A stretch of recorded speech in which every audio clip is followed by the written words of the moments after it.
Hello, I'm Ed Fuquay, Young Adult Librarian here at Woonsocket Harris Public Library. Saul is here, Frisbee, Assistant in Children's. Now we're talking about the summer reading program that's upcoming. And the theme this year is fairy tales, mythology, and fantasy, which, as you've already had several discussions about this, it is an absolutely huge topic. And fantasy, the kind of catch-all thing, is kind of the biggest part of it because that covers everything. Okay. The fairy tales and mythology, and with fairy tales we've talked about, mythology we haven't really covered yet. But fantasy combines all of that and more, so much more. Fantasy as a literary genre is any kind of story that has supernatural or magical elements to it. Okay. So anything that has magic taking place in it is considered to be a fantasy of some sort. Now under that there's a lot of different types of things. One of these subgenres of fantasy is horror, which my wife in particular was asking me to research. Horror and fantasy have a Venn diagram. They sort of cross over each other. Not all fantasies are horror, and not all horror are fantasies. Okay. For instance, Cujo by Stephen King is considered a horror book, even though it's about a rabid dog. There's nothing actually supernatural about it. And there are those that consider things like Silence of the Lambs to be horror, Right. even though it's a perfectly normal serial killer with nothing supernatural. Perfectly normal. Absolutely. Horror covers a lot of ground too, and it's a separate genre in a lot of ways, although it often does involve supernatural or occult elements. And that's been around for a while. Starting in the Victorian era, you had things like Dracula, Frankenstein, and Jekyll and Hyde. And in the lower class, like Penny Dreadful level, like Varney the Vampire and things like that, the Penny Dreadfuls they called them, which had a lot of gore and over-the-top violence in them and things like that that appealed to the masses. And that kind of defined a type of fiction that leaned more toward shocking and frightening people. Horror is fiction that is involved with building a sense of dread or fear in someone. So I consider a book to be horror if its primary purpose is to make you feel unsettled or frightened about something. Okay. So things like Twilight, that we'll get to later, is about vampires, but it's not horror. Right. Because it's a romance, it's a coming-of-age story, it's a lot of things. It's urban fantasy, but it's not horror. Right. Although people do die in it, it doesn't focus on making the reader feel that sense of growing dread. So fantasy. Fantasy has been around for a long, long time. If we take mythology as being fantasy, then it's been with us for as long as there's been people telling stories, which is probably about as long as there's been human beings in the world. The exact definition of fantasy, like so many of these things, is kind of fuzzy. Stories with fantasy elements have been around forever. Tales of the Arabian Nights are very old. And those got translated into English in the Victorian era, which became like a hotbed of fantasy literature. Some of the earliest people who wrote what we now call fantasy started out in the late 1800s. George MacDonald wrote a book called Fantasies. So he actually kind of named the genre to a certain extent, but he spelled it with a PH. Yeah, go figure. It's about a guy drawn into a dream world. I haven't read it. William Morris wrote Well at World's End, which is the first fantasy book where he actually created an imaginary world that didn't exist. I've read it and it's not that good. A lot of stuff of the Victorian era to a modern reader is very hard to slog through. There's a guy named Lord Dunsany who in 1924 wrote The King of Elfland's Daughter. He wrote a lot of great stuff. He had a marvelous knack for turning a phrase, really good descriptions of things. But from a modern standpoint, his stuff is really overwritten. King of Elfland's Daughter was based on like a fairy tale kind of concept. It was not based on a single fairy tale. A king goes into the land of fairy, falls in love with a beautiful princess, brings her back to his world, where she marries him and bears a child, but in the same way that he can't live in her world forever, she can't live in the mortal world either. And when she's forced to leave him by circumstances, he becomes heartbroken and abandons his kingdom and everything that he cares about to follow her. And that kind of thing existed, but it was easy for critics to really ignore those sort of things. Like I said, King of Elfland's Daughter is obviously a fairy tale kind of thing. You had some big things that were written going into that era and heading into like the 20th century. Peter Pan by J.M. Barrie, Alice in Wonderland by Lewis Carroll, and a few years later, the Oz books by L. Frank Baum. These are all fantasies as we now consider them today, but they had youthful protagonists. They were all about young people, and therefore it was easy to dismiss them as being children's literature. This is at a time when the Victorians were like giving happy endings to a lot of the old Grimm's fairy tales and things like that. So the idea of these things as being just for children was something that was being codified. And so a fantasy wasn't taken seriously as a genre by most critics for a long time. When we got into the pulp era that I discussed earlier, we had the pulp magazine Weird Tales, which kind of defined a more modern look at horror that wasn't gothic, that didn't involve like castles and innocent girls being seduced by guys in black cloaks and things like that. Weird Tales looked at horror as something that could happen in the contemporary world, and things that also didn't necessarily meet a definition of what you could explain and not explain. Even vampires had certain rules, and in some of the horror and Weird Tales, there were just no rules for the things that happened to people. But eventually, that changed, and fantasy became considered a real literary genre. And the person responsible for all that is J.R.R. Tolkien, with his Lord of the Rings books. It started with The Hobbit. At the time The Hobbit came out, most critics kind of ignored it. New York Times liked it, but most literary critics didn't bother to even review it, because again, it was dismissed as a children's story. It's not technically about a child, but hobbits can be seen as kind of childlike, and there's a dragon, and there's elves and dwarves, and it was easy to see it as being like, well, it's like Snow White, it has dwarves in it, and that kind of thing. But that was really, Tolkien was really just getting warmed up with The Hobbit. It has kind of the feel of a children's book in a lot of ways. So he wasn't trying to break a lot of new ground with it, but I think he was testing the waters, so to speak, because a few years after that, he came out with the Lord of the Rings trilogy, beginning with Fellowship of the Ring. And this is the one that put fantasy on the map. And you commented earlier that between these two, The Hobbit is a more straightforward, easier read? Yeah, it's a relatively simple book. There aren't a lot of twists and turns. The characters' motivations aren't that complex. Basically, everything is pretty much on the surface there. There's not a lot going on underneath the surface. And that's not to its detriment. It's just that that allowed critics to easily ignore it by saying that it didn't have any depth to it.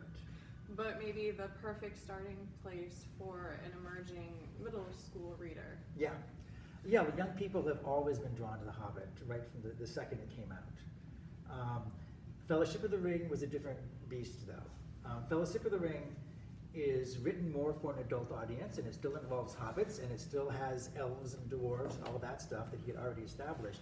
But Fellowship of the Ring is set in a more complex, more adult world. Okay.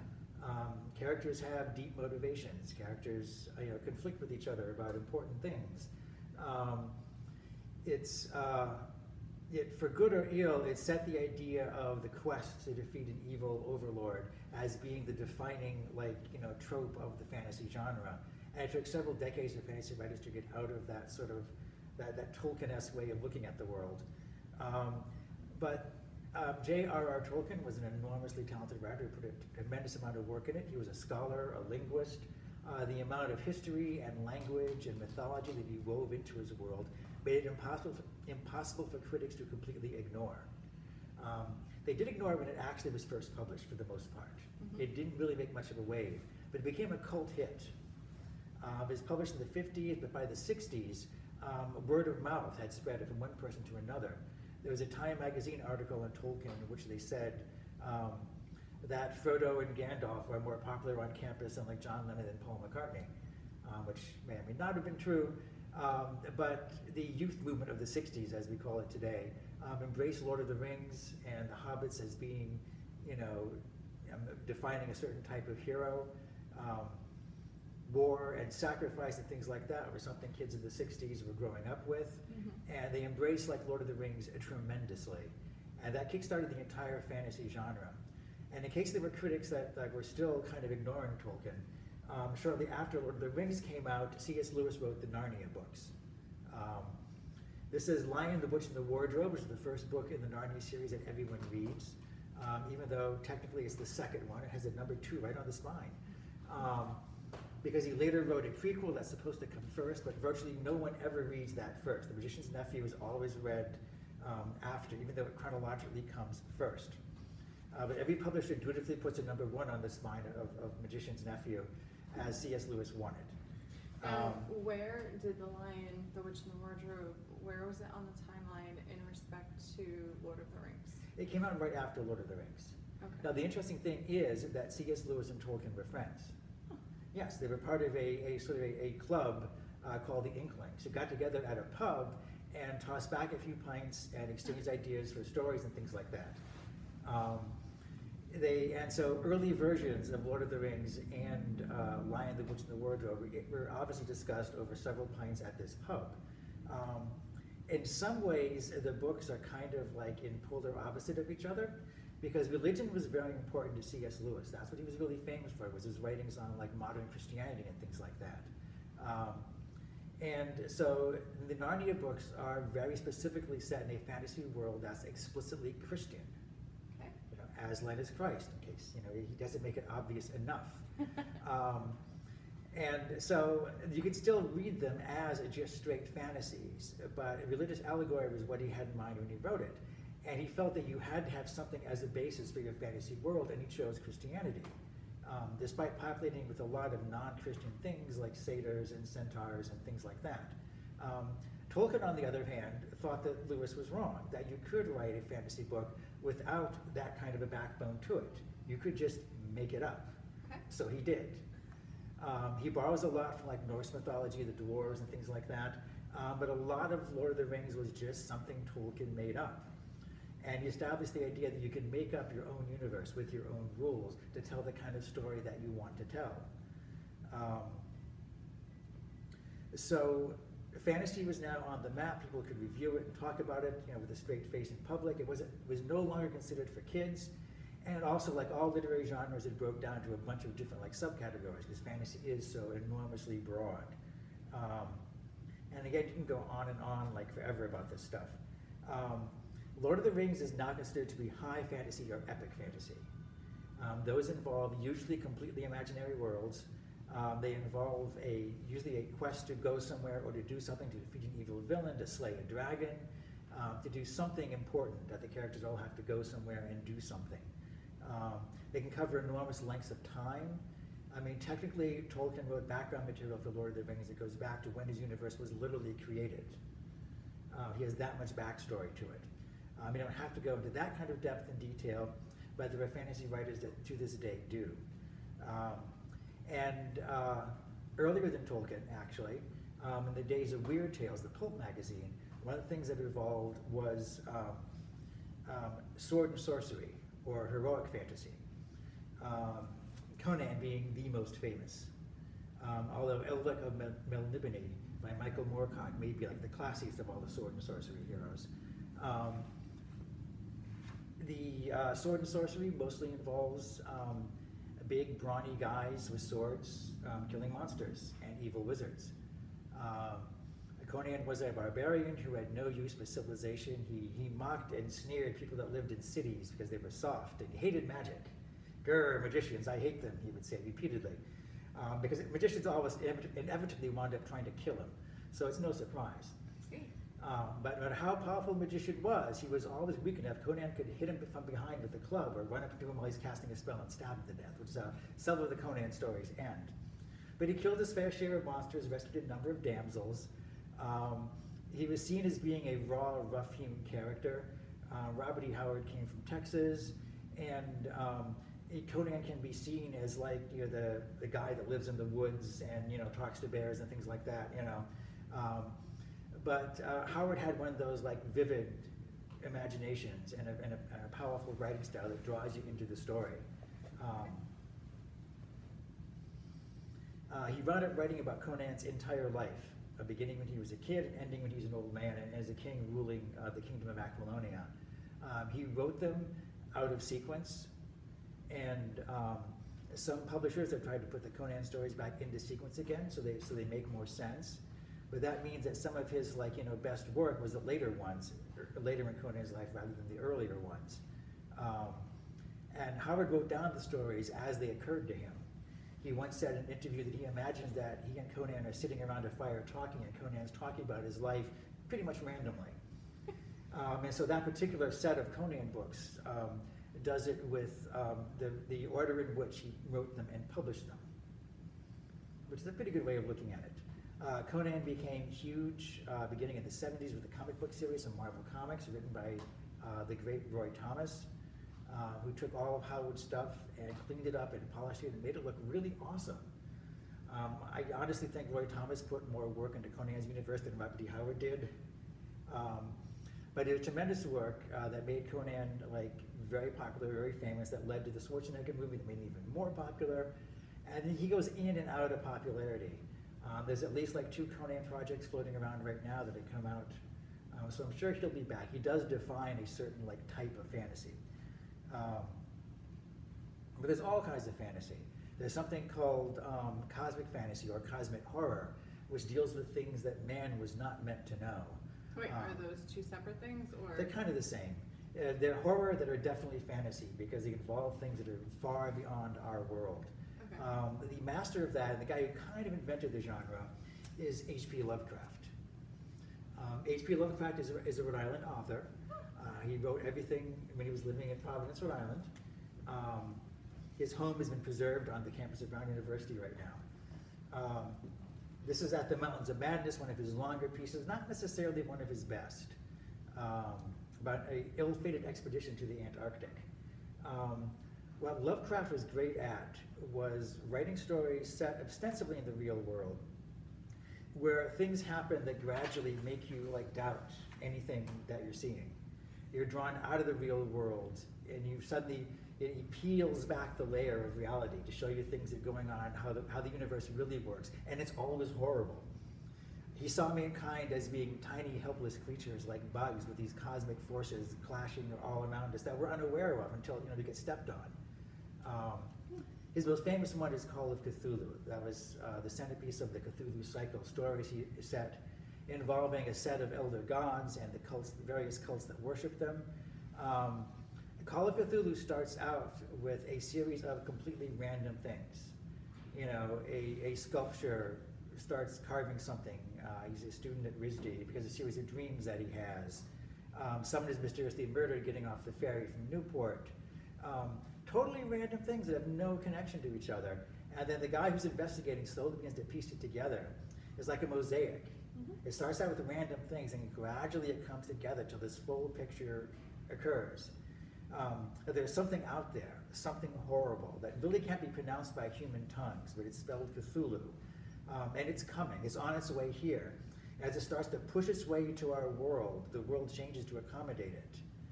And various horrible things happen to random people around the world who stumble across what's happening. It's really powerful stuff. It inspired dozens of writers, hundreds of writers at this point, to write more things in that genre. Some of them explicitly dealing with Cthulhu and the different cults, and many of them dealing with like the whole concept of man as being this like helpless creature awash in the sea of horror that surrounded us all the time. Just wondering if he inspired our world today. I don't know. I kind of hope not. He had a very bleak picture of humanity. Well, He once said humanity's saving grace is our inability to calculate all the horror that we face. He was hugely influential, not in his time. He died penniless and pretty much unheralded. But his stuff spoke to people. In like the 60s and 70s, he got more and more popular. There's a popular role-playing game based on Call of Cthulhu. that's interesting, and it's parallel to Van Gogh, upon his death. He was a problematic writer. I should really devote a whole like segment to him. How so? He was racist. Oh. He grew up at a time when that was really commonplace, and he was a man of his time. Still. I also think it wasn't so much that he disliked other races. He was a misanthrope who didn't like the entire human race all that much.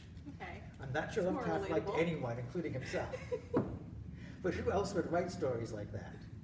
And again, he's easily worthy of an in-depth commentary at another date, because right now I'm still covering the whole of fantasy. How are we doing so far? You're doing well. You're enjoying it? Yes. All right. like I said, it's a ginormous, as the kids say these days, field.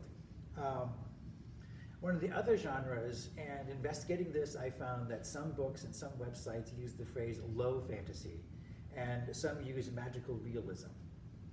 That's something that's explicitly set in the real world, a real place, a real city, involving people who are very realistic, who have problems, issues, and things like that.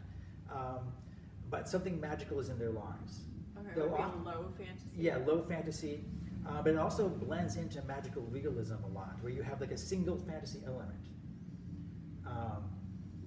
The book, like Water for Chocolate, is about a woman who's leading a very tragic life. She can't be with the man she loves because of this big family commitment that she has to stay and take care of her ailing mother, and she's a superb cook. And her pent-up emotions wound up flowing into the food that she cooks and affecting everyone who eats it, frequently in terrible ways, because we can't always control our emotions. It's a really tragic book. It was on the reading list for a while. But it's an example of magical realism. It's almost the first one that pops into critics' heads when they talk about that. If you go to the websites of magical realism, like Water for Chocolate, it's always at the top of the list. And other books that I haven't read and can't talk about. But there's a lot of stuff out there. My favorite fantasy magical realism is the Weetseabat books by Francia Bloch. Okay. These are fascinating. When I read it, I wasn't sure what to make of it, actually. It's set in Los Angeles. It involves a young girl, age indeterminate, probably late teens. She hangs out. She's one of those like kids who's kind of on the edge. She goes to the club, she dances, takes drugs, has sex. Sometimes bad things happen. It deals with the rise of age in the California club culture. It deals with unwanted pregnancies. It deals with all kinds of things. But it's a fantasy because she really lives in La La Land, which is a magical city. She doesn't really seem to accept the fact that she's living in a perfectly normal place where nothing magical ever happens to her. And in the course of the story, a lot of things happen that there's no real explanation for. Like she runs into a genie at one point and gets 3 wishes. And through the course of the story, each of the wishes does in fact come true, although not necessarily in a magical way. Like she doesn't want to be homeless, and so I believe the aunt of one of her friends passes away and leaves the house to them. So she now has a place to live. Is that magical? I mean, it happens to people all the time without necessarily involving a genie. It's entirely possible all the magic elements are just in her head, because she's done too much Eve, while going to a rave. But it's not written like that. It's written like a fantasy. She involves an epic quest that don't involve going to Mordor and throwing a ring into a volcano. It involves trying to get across Los Angeles in heavy downtown traffic, which can be equally dangerous. Bloch wrote a whole series of these books set amongst these kids kids living on the edge in Southern California and their magical world. I enjoyed it because I think it asked the question, don't we all live in a magical world? There are things happen in our lives that we can't explain, and we all feel that things are magical, even if they're not. It's an aspect of human nature. Is it really Los Angeles, or is it La La Land? Is the guy she met really just a guy, or was he a secret agent man? Hey, who knows? It's wrong to try to live in a dream world, and she does tackle real life issues intelligently, and she makes mistakes and pays for them. The whole set of stories, which I haven't read all of them, she even, years later, when the author herself was many years older, these came out in the 80s, when the author herself was many years older, she wrote a book about a middle-aged Weetseabat who comes back to Los Angeles to see if there's still magic in the world. Interesting. Yeah, I haven't read that one either, but it's on the shelf. Okay. Now, my all-time favorite genre of fiction is what I call urban fantasy. It's a step away from low fantasy or magical realism in the sense that there's a lot of explicitly magical elements in it, but it still has a real-world setting. Okay. It's set in our world, but it's a version of our world where magical things happen all the time. Okay. The earliest, and I think one of the best of the urban fantasies, is War for the Oaks by Emma Bull. It's about a woman who gets involved, a modern day woman who gets involved with a clash between the Sealy and unsealy courts in Minneapolis. And so a lot of the settings are in real places in Minneapolis. It involves a very modern woman with modern sensibilities who suddenly finds herself living a fantasy adventure right in her own hometown.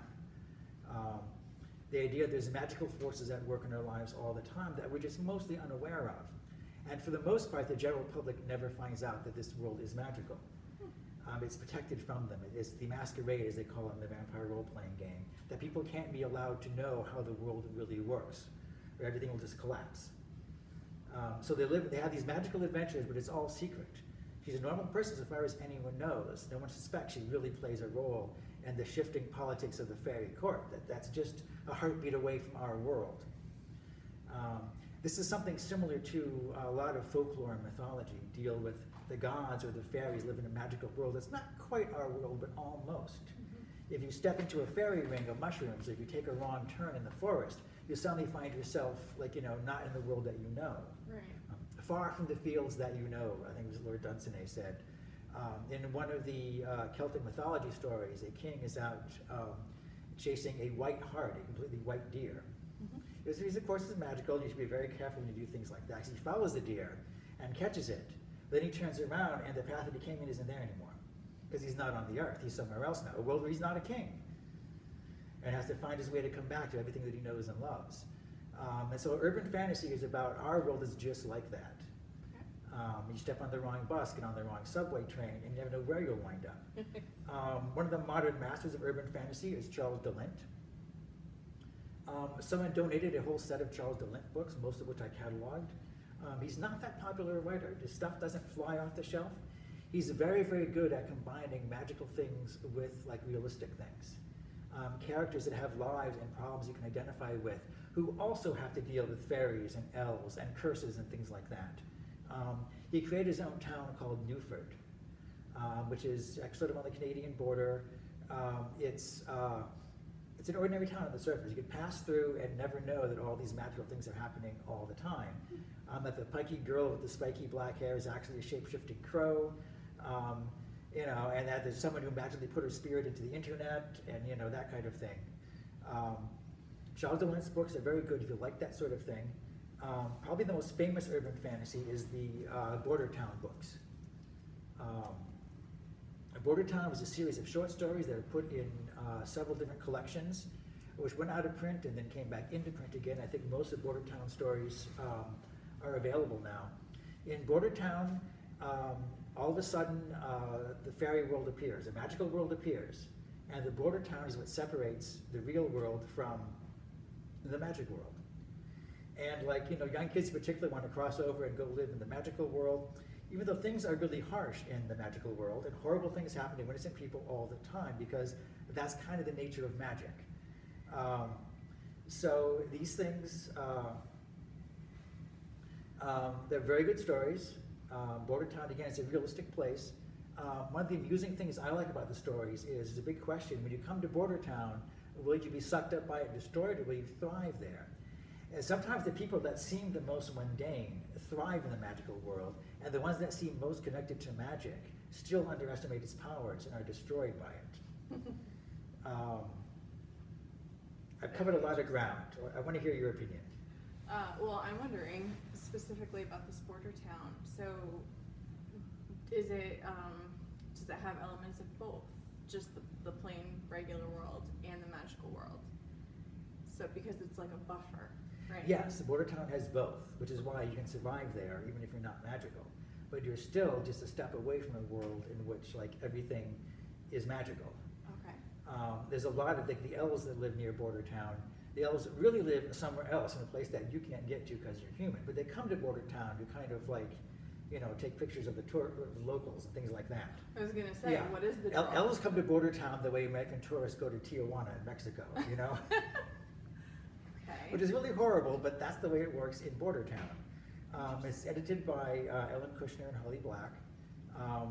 And again, there's sets of short stories written by a lot of different people. Neil Gaiman wrote a poem for a recent collection. A lot of Charles DeLint stuff is in there. In fact, I found DeLint stuff reading the Border Town volumes. I want to cover a lot more stuff in the second section of this, if that's okay with you? Sounds I good. really barely scratched the surface, because fantasy is huge. Fantasy encompasses, as I said, mythology and fairy tales and a whole lot of other stuff. The virtue of fantasy as a genre is that it sparks the imagination. We discussed the importance of that before. So to recap, we have touched on how many different kinds Yes, here? there's a lot. But how many so far? We had the urban, Yeah, is it urban fiction? urban fantasy. Urban fantasy. And prior to that was, We have the heroic fantasy, or sword and sorcery, the Conan stuff, okay, and high fantasy, which is J.R.R. Tolkien and that kind of thing. okay. And the fantasy books are aimed kind of sort of at kids, like the Oz books, Alice in Wonderland, Peter Pan, and that kind of thing. Although written for a childish audience, they have appealed to adults because they continue to be read by adults this very day. Elements of like Alice and Alice in Wonderland falls through a rabbit hole and winds up in a magic world, Mhm. which is that whole, it's a portal fantasy. Sort of like Yeah. the Border Town. Exactly. So these tropes have been around for a long time. They're used in all kinds of different ways. One thing that Border Town really catches is that people have a hunger for magic in their lives.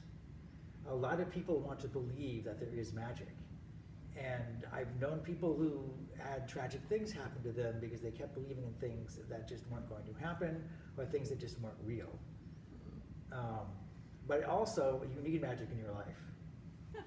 So to be a successful adult, I think you have to make that fine line between how we want the world to work and how the world will actually work. You can't just give up and magical things happening to you.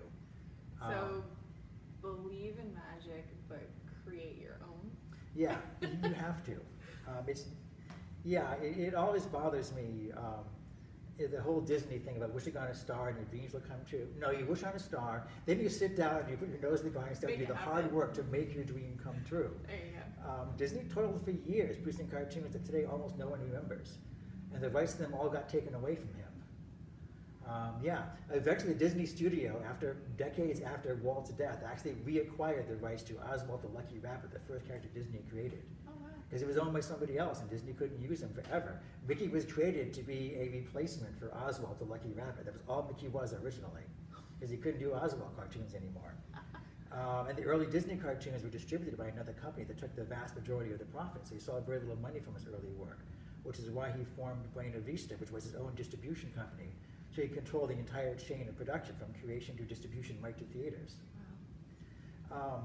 And that may have required wishing on a star, but also required a lot of hard work. He and sat down and by- wrote that out. And by a lot of other people too, since it wasn't Disney who created Mickey Mouse, it was Ub Iwerks, an animator who worked for Disney. And unfortunately, to his lack of credit, Disney never gave Ub Iwerks the respect he deserved while he was alive. It took years. The Disney studio today now openly acknowledges that it was Iwerks who created Mickey Mouse, working for Walt.